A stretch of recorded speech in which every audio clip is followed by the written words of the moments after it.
Next day blues. That's our topic on today's Backstage Pass. Well, hey there everyone. Mortgage bonds and stocks are down so far today. Mortgage rates opened up higher and we kind of had some repricing for the worst throughout the day. We'll talk more about that in just a minute. But today we're feeling those next day blues after the Fed's announcement yesterday at the conclusion of their FOMC meeting. They announced that they raised the Fed fund rate by 75 basis points. And then they kind of talked a little bit more about their stance, very much of a hawkish stance towards inflation and towards the economy in the coming months and into next year. They said by the end of the year they want to raise the Fed fund rate by another 125 basis points.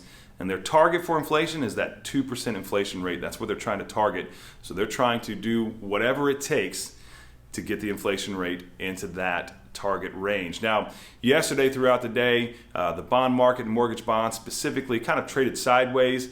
Didn't have a huge reaction to that, but today they're definitely in a much weaker stance. Mortgage bonds are down about 61 basis points at the time of recording. The 10-year yield is up about 16 basis points at the time of recording. The 30-year fixed rate for a mortgage, the national average yesterday was about 6.42%. Today, we're looking at that coming in around 6.7%. Now, in other news, yesterday, Mortgage Bankers Association released their application data for the previous week, for last week. It showed purchase applications were actually up 1%, despite the fact that mortgage rates ended the week higher at about 6.25%. So application volume increasing a little bit, still down about 30% year over year.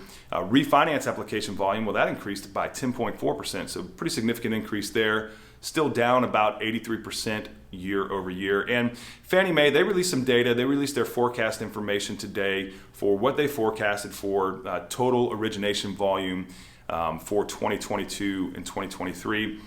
2022, their forecast is $2.44 trillion. In 2023, their forecast is $2.14 trillion. Now that's a decrease of about 40% from 2020 and 2021. But if we skip those years and just let's strike those years, and we've talked about this before as really outliers that were the result of the pandemic. If we go back to 2019, well, the origination volume for 2019 came in at around $2.06 trillion. So we're still on that upward trend from 2019.